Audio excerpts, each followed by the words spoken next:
Hello students, मेरी आवाज clear हो रही है आप लोगों को? Yes ma'am. स्क्रीन शेयर पे आप लोग को दिख रहा होगा क्वेश्चन नंबर 2 जो कल आप लोगों को दिया गया था। हो गया क्वेश्चन?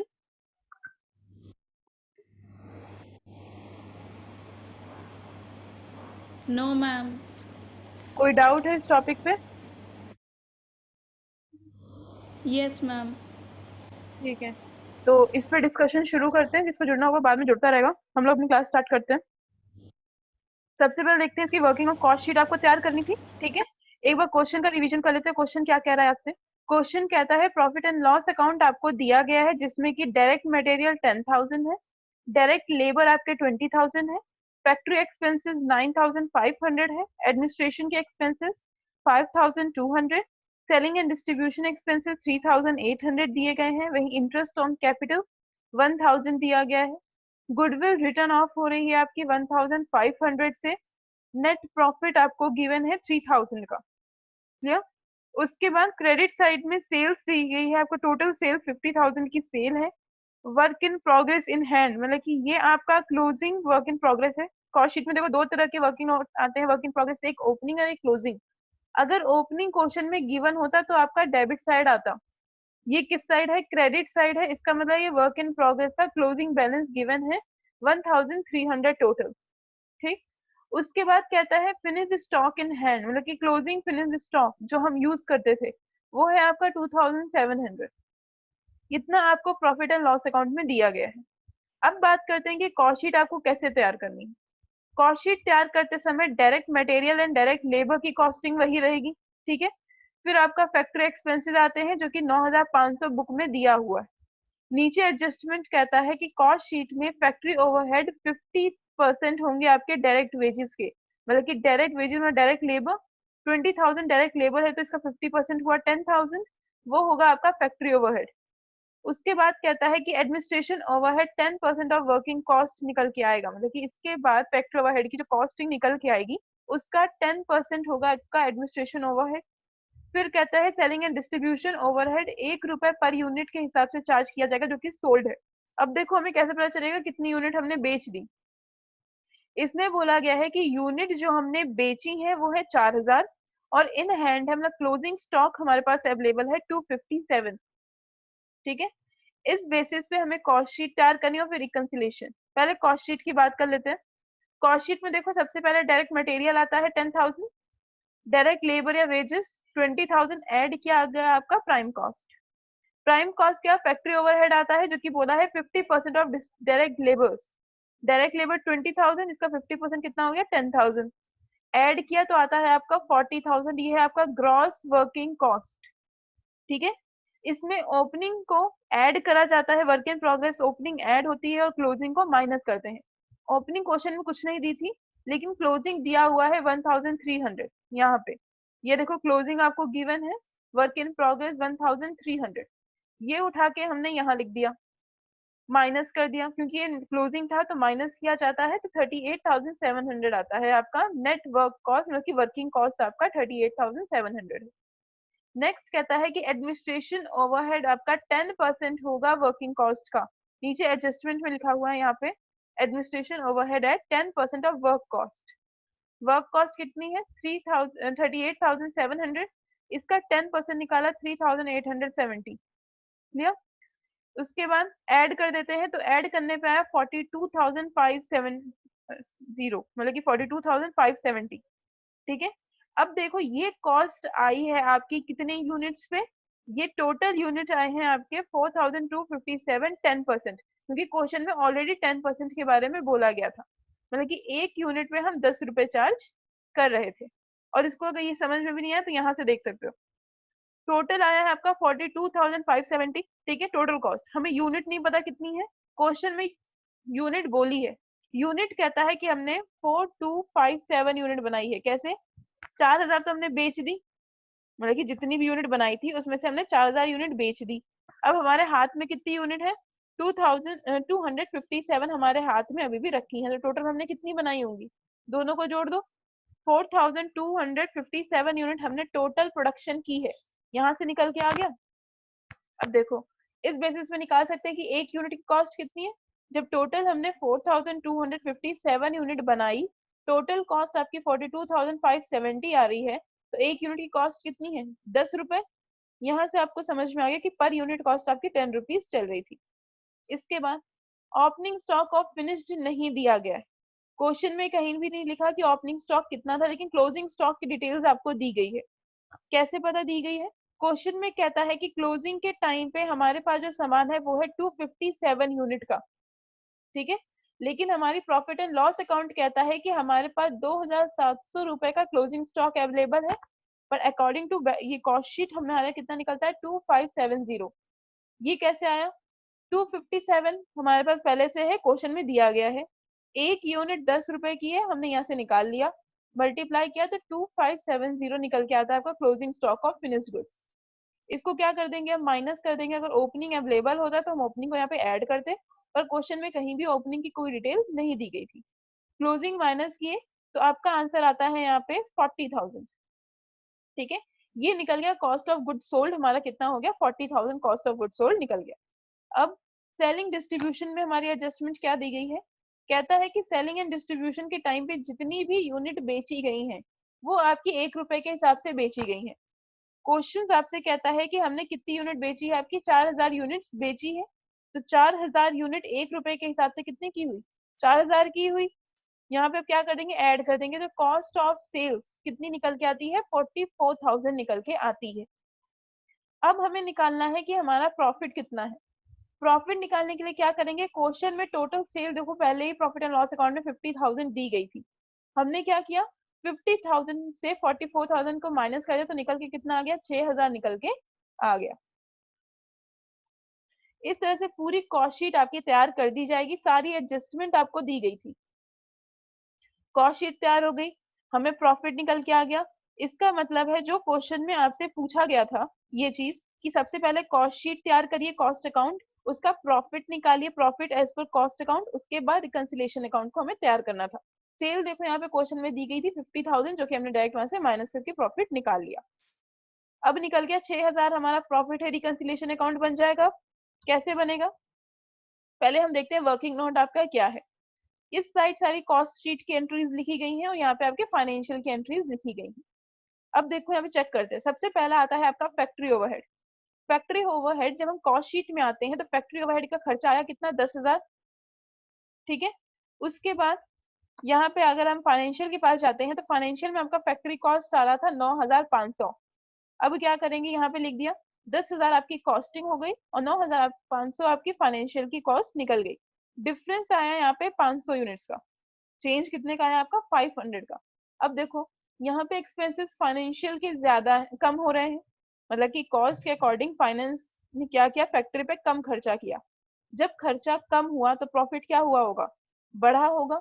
जब प्रॉफिट बढ़ा तो हमने क्या कर दिया? 500 रुपए को ऐड कर देंगे। क्लियर? वीडियोस ऑन करिए सब लोग, फिर सबकी वीडियोस बंद हो जाती हैं बीच बीच में।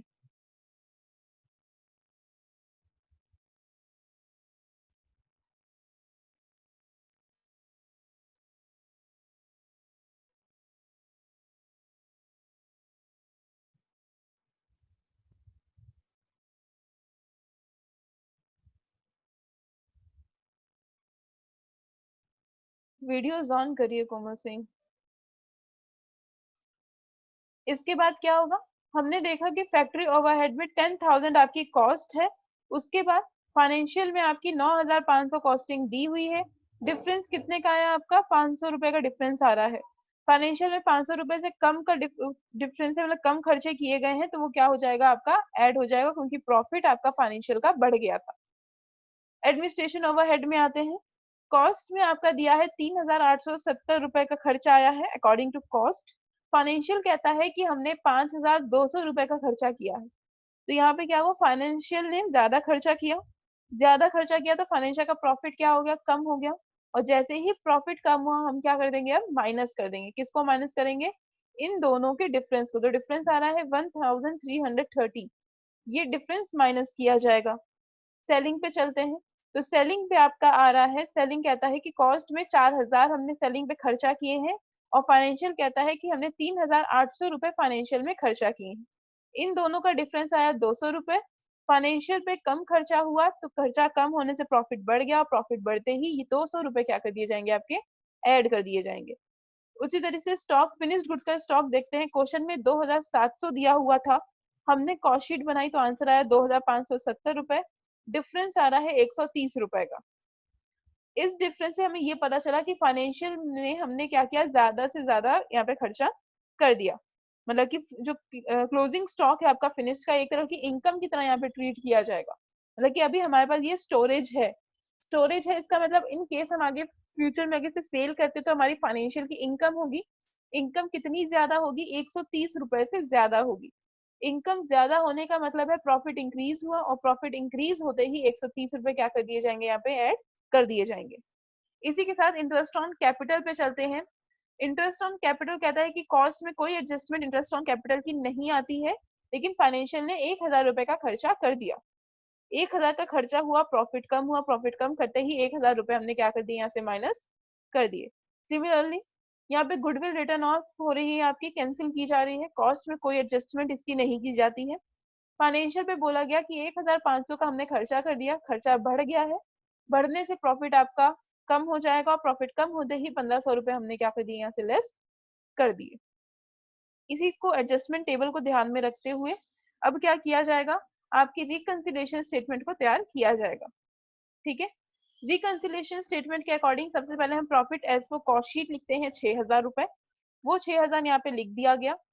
फैक्ट्री ओवरहेड में चेंजेस आ रहा था 500 का, जो कि हम ऐड करते थे, तो 500 रुपए ऐड कर दिए गए। एडमिनिस्ट्रेशन ओवरहेड 1330 माइनस हो रहा था, इसको हमने माइनस कर दिया। सेलिंग ओवरहेड 200 रुपए से इंक्रीज हो रहा था, हमने 200 रुपए से ऐड कर दिया। Interest on capital 1000 rupees less किए गए, तो हमने माइनस में डाल दिया। वर्किंग नोट हो रहा था आपका, यहाँ पे गुडविल रिटर्न ऑफ हो रही थी, 1500 रुपए से हमने 1500 को माइनस कर दिया। फिनिश स्टॉक 130 से इंक्रीज हो रहा था हमारा इनकम, इनकम इंक्रीज होने की वजह से हमने इसे ऐड किया, तो ये हमने ऐड में यहाँ पे डाल दिया। प्लस साइड का टोटल होता है 6830, तो हमें कहीं ना कहीं माइनस साइड का टोटल भी उतना ही रखना चाहिए था। अब देखो यहाँ पे माइनस करके कितना बैलेंसिंग आया, 6830 में से सबसे पहले 1330 माइनस किया, 1000 माइनस किया, और फिर माइनस किया 1500। बैलेंसिंग फिगर आती है आपकी 3000। मतलब कि आपके फाइनेंशियल के अकॉर्डिंग हमारा प्रॉफिट कितना होना चाहिए था, 3000 होना चाहिए था।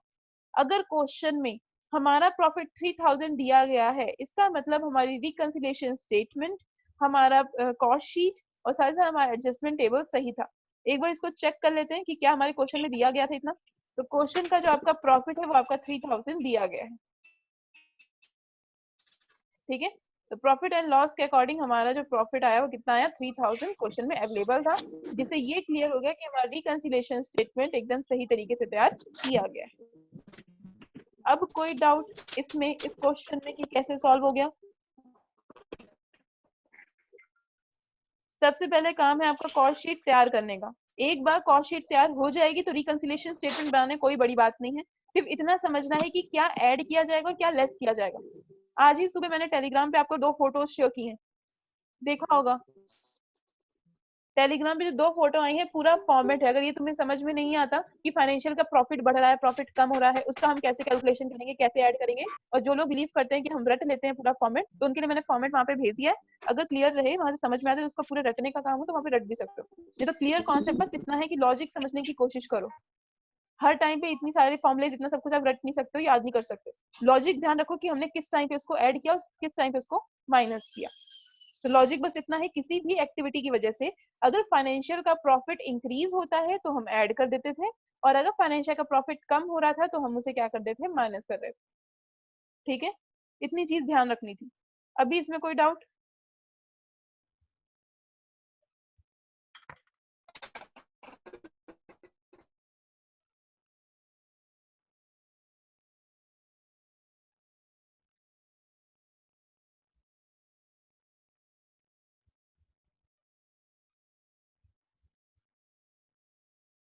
ठीक है, अब स्क्रीन पे आप लोगों को दूसरा क्वेश्चन नजर आ रहा होगा। क्वेश्चन नेक्स्ट क्वेश्चन है।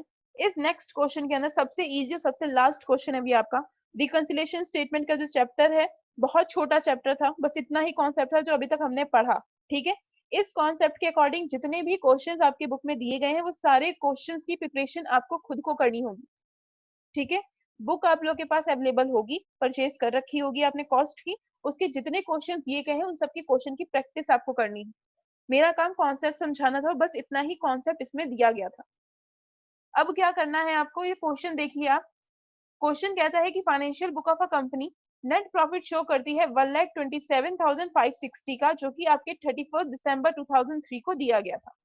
ठीक है, उसके बाद कहता है कि the cost account shows a net profit of 1,33,1,33,520।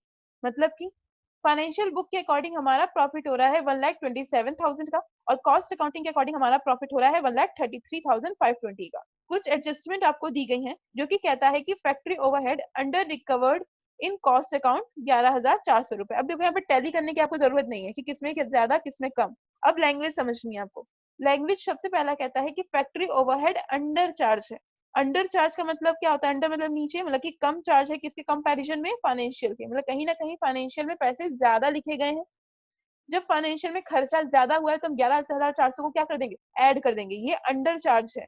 और कहाँ अंडर चार्ज है? कॉस्ट अकाउंट में कम लिखा गया है।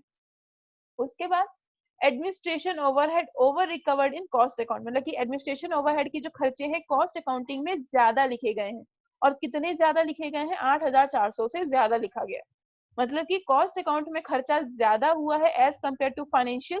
तो फाइनेंशियल में क्या हुआ होगा? खर्चा कम हुआ होगा। खर्चा कम तो प्रॉफिट ज्यादा।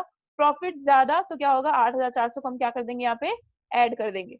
इसी की तरह से आपको देखना है, डेप्रिसिएशन फाइनेंशियल अकाउंट में चार्ज किया गया है 7,320 रुपए से, लेकिन कॉस्ट में कोई एंट्री नहीं की गई। खर्चा ज्यादा हो गया, खर्चा ज्यादा हो गया तो प्रॉफिट कम, प्रॉफिट कम तो इसको 7,300 को माइनस कर देंगे।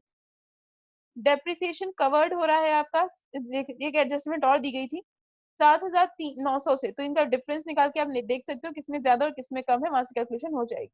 इंटरेस्ट रिसीव्ड कॉस्ट अकाउंट में एंट्री नहीं की गई है। इनकम होती है आपकी इंटरेस्ट रिसीव, इनकम की तरह ट्रीट करोगे आप। इनकम टैक्स आपको डेबिट किया गया है फाइनेंशियल अकाउंट में, मतलब फाइनेंशियल अकाउंट का एक और खर्चा है इनकम टैक्स। उसके बाद bank interest credited, income credit हुआ है फाइनेंशियल अकाउंट से। क्रेडिट का मतलब पता ही होगा आपको, एक तरह से इनकम की तरह रिसीव किया जा रहा है बैंक से इंटरेस्ट। स्टोर एडजस्टमेंट क्रेडिट हो रहा है फाइनेंशियल अकाउंट में। रेंट चार्ज किया गया है फाइनेंशियल अकाउंट में, लेकिन कॉस्ट में इसकी कोई भी एंट्री पास नहीं की गई है। डिविडेंड पेड फाइनेंशियल अकाउंट में रिकॉर्ड कर लिया गया है।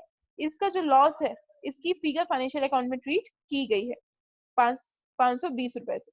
सारी एंट्री आपको दी गई है। यहाँ पे डिफरेंस निकालने की जरूरत नहीं है सिवाय डेप्रिसिएशन के। सिर्फ डेप्रिसिएशन में डिफरेंस निकालने की जरूरत पड़ेगी, बाकी सब में आपको एक्चुअल अमाउंट दे दी गई है।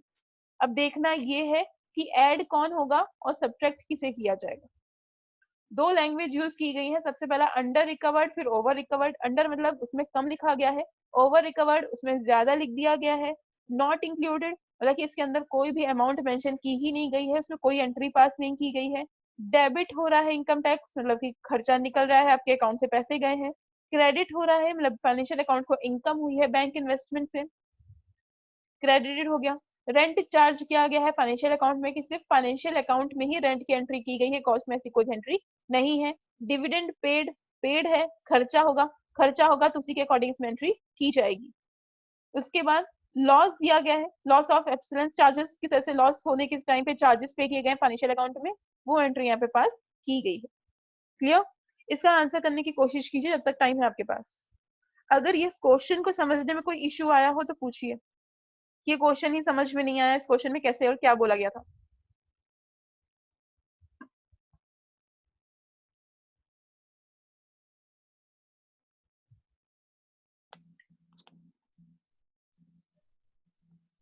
कोई इशू किसी तरीके का समझ नहीं आ रहा क्या हो रहा है इसमें?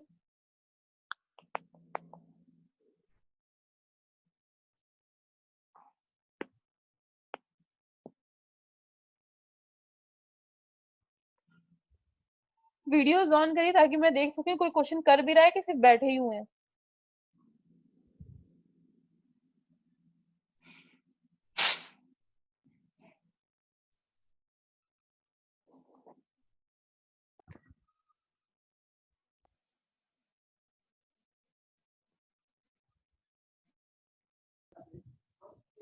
ओके क्लास, इस क्वेश्चन का आंसर मैं आप लोग को टेलीग्राम पे सेंड कर दूंगी। ठीक है, कोई डाउट होता है तो आप मैसेज कर सकते हैं इसी पे। क्लियर? टेलीग्राम पे आप मैसेज कर दीजिएगा, वहां आपको आंसर मिल जाएगा। कल से सब लोग 1 बजे आने की कोशिश कीजिए। Okay, thank you class.